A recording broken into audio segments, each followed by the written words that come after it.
Do you feel like your money disappears way too fast and you're wasting it without even realizing?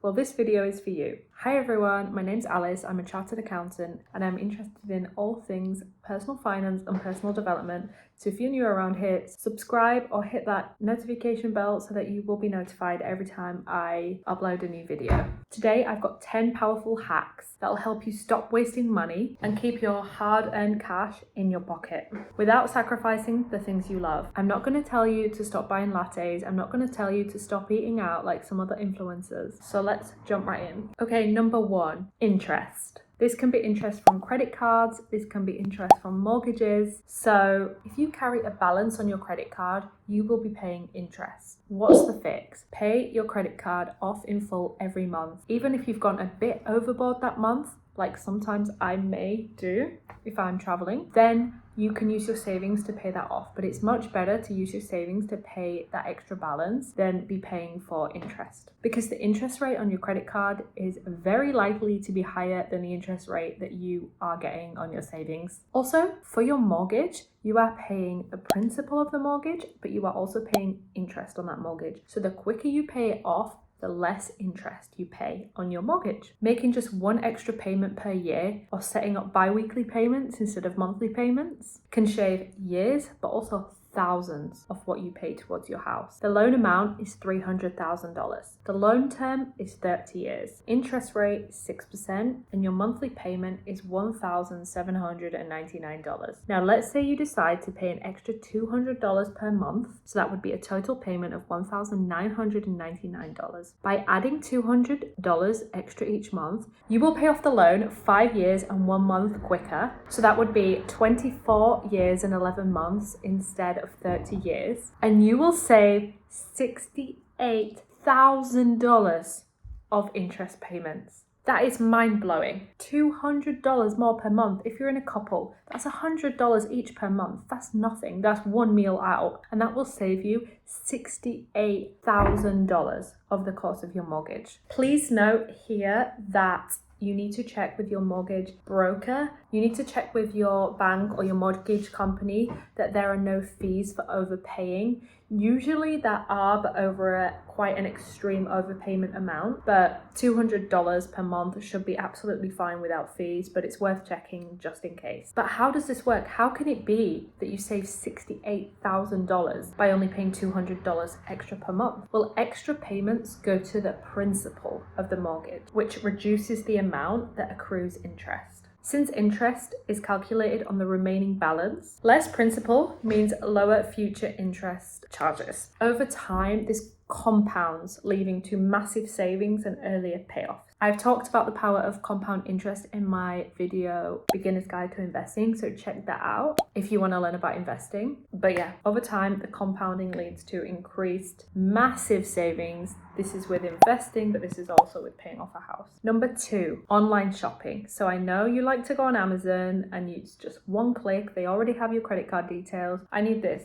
Click, I need this, click, I need this, click. I know how easy it is. And instead of telling you to stop going on Amazon and try and be disciplined, this is not always going to work. So what can you do to save those pennies? Get a coupon browser extension. If you're shopping online and you're not using a coupon browser extension, you are leaving money on the table. Tools like Honey, Rakuten, Capital One Shopping in the US automatically find discount codes and cashback offers at checkout. Also with online shopping, I really recommend waiting for the sales. So in Spain, we call that rebajas. And the amount of times I have gone in Mango or Zara in rebajas and found some incredible deals. I mean, Mango and Zara is already pretty cheap in Spain, to be honest. But take, for example, I really wanted some leather boots, and I actually didn't do this on purpose, but I never got round to buying them. And I found some in Mango in the sales, and they were €69.99. High leather boots, really good quality, and they were discounted from over €100 down to €69.99. That is a 30% saving, and it wasn't even on purpose. The timing just worked out. But usually you can get the exact same items for 30, 50%, even more discount just by waiting 1 or 2 months. So have a look in your country. When are the sales usually on? So I know in the UK, the sales start from Boxing Day, which is the 26th of December. And then I think there are also some summer sales. In Spain, we have sales like every quarter. So it's just really worth waiting, holding out to buy something that you really want, whether that be Black Friday, whether that be post-Christmas. I actually know a lot of people that buy Christmas presents for the next year during the sales after Christmas of the current year. And I think that's such a great idea because you can get some amazing finds. 3, take advantage of bank promotions. Whatever country you're in, even in Spain, this happens with Santander Bank. In the UK with NatWest, Barclays. In the US, probably a lot of banks. You can get free money by switching to that bank account. Some people are constantly switching and you can get thousands. So even in Spain, which is a country not known for their financial incentives, you can get 300 euros for complete free just by signing up to Santander and putting your salary into your account and 2 bills. So I think I put a 10 euro Spotify bill in there and a 20 euro phone bill in there and my salary, and I got 300 euros for free for doing nothing, just for setting up a bank account. I know in the UK, you can get this money for inviting people to your bank as well. This happens on Revolut as well, in most countries. I remember inviting people to my banks back in the UK when I lived there, and I would get money, or sometimes I would switch to a different bank. And the bank does everything for you. The great thing about this is most of the time, the bank does everything for you. So you just call the bank and say, hey, I want to switch to your account. I want to get the £300, the $300 money. I'm currently with X, this is my account number, and the new bank will do everything for you. They will close your old account and they will open your new account and you will get money for free. Even better if this money has interest, or you move it to a high interest savings account, and then your money will just keep compounding. And then when the terms and conditions have ended, you move to another bank and another bank. And it takes no time at all because it's just one phone call and hundreds of pounds, dollars, euros. Another bank promotion is cashback. If your checking account doesn't earn cashback, you are missing out. Some banks like Discover and SoFi in the US offer 1% cashback on debit card purchases, so that's free money just for spending what you would normally spend. I personally love credit cards, and this will come on to my next one. 4, use discounts for restaurants and entertainment and travel. Okay, so I know some institutions that give personal finance advice do not like credit cards. I love credit cards if it's paid off in full each month. What is being spent on the credit card is being spent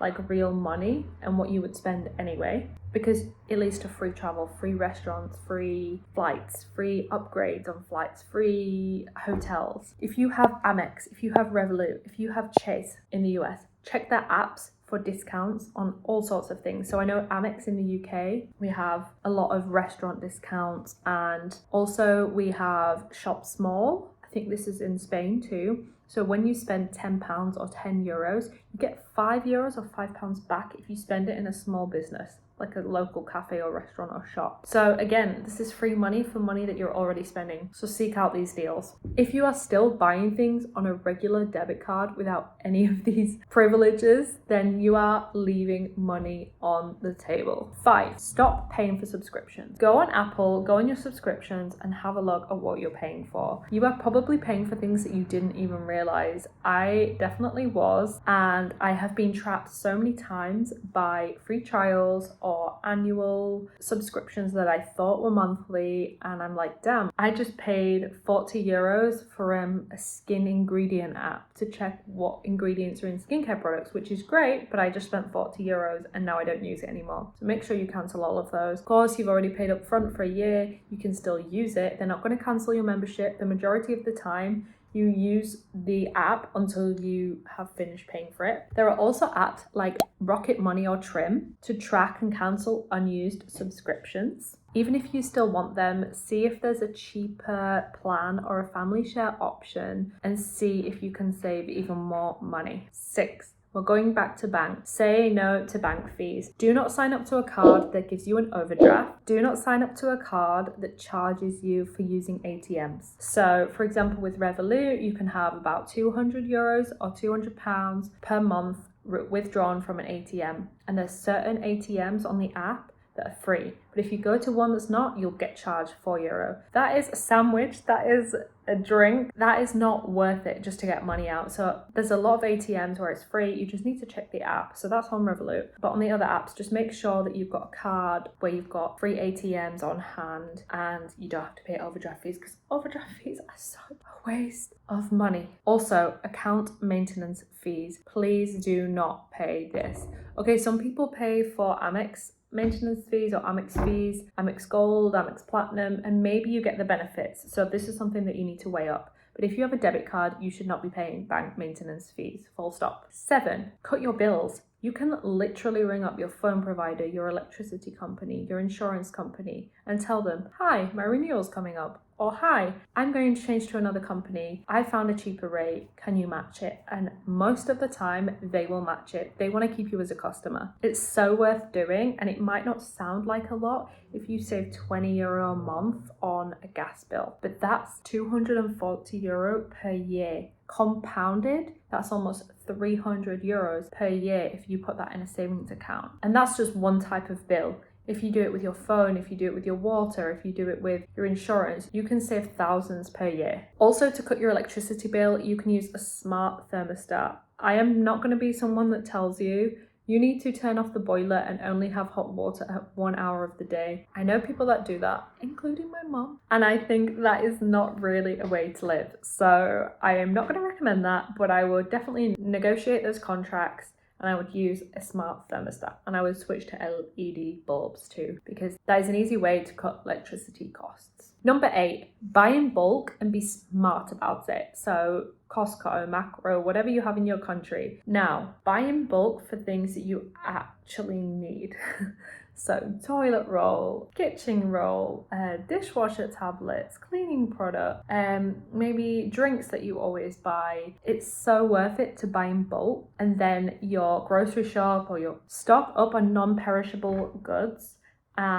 But be careful, do not buy fresh goods in bulk, because they will go off and it will be a waste of money. Number 9, loyalty programs. So if you are going to the same supermarket every week or the same few supermarkets every week, if they have a loyalty program, sign up, because those things that you're buying every week will add up and you can get major discounts. You can maybe get a grocery shop for free. Sometimes when I go to cafes or restaurants, I always get the loyalty stamp, and then you get a meal for free, and that's a meal that you would normally be paying for. So you're saving, say, $10, $20 as a one-off, but that can add up. As well as loyalty programs, of course, what kind of fits into this is cashback and points with credit cards. So yes. Also, if you're traveling for work, always try and use the same airline. Use your loyalty number. So for example, when I travel with work, I always use Iberia, British Airways, or American Airlines, and they're all connected, and also Qatar. And then I will build points on one account, and I can transfer points between those airlines as they're in the same group, and I can get really cheap upgrades to business. I can get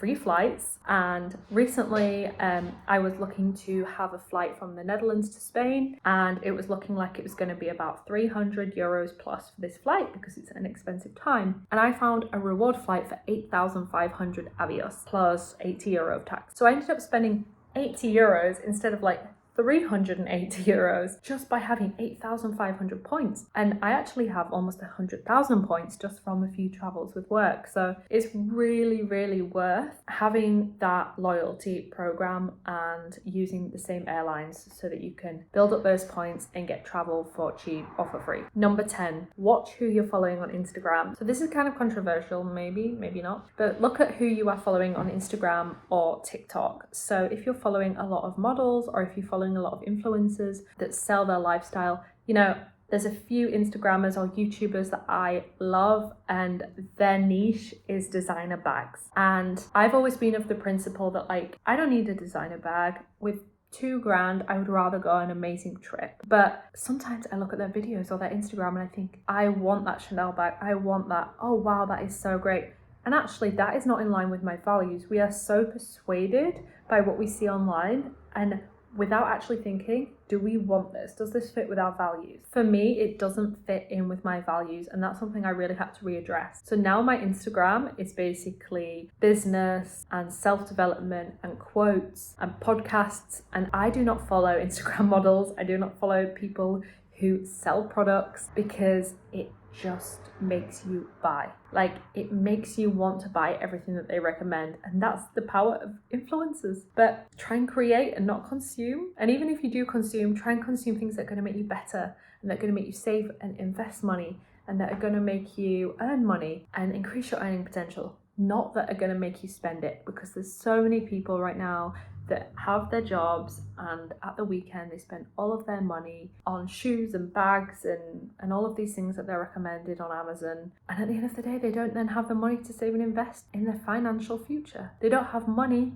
to invest in their financial future. And yes, a bag can be an investment, okay, but you get my point. So really monitor who you're following online and what that is doing for your finances. Okay, and that's it. That was 10 ways to stop wasting money and keep more cash in your pocket. Let me know in the comments below what you think of these hacks, which one you think is the most valuable that I spoke about. And if you found this helpful, hit that like button, subscribe, share this with someone who needs to stop wasting money. Okay, see you in the next video. Bye.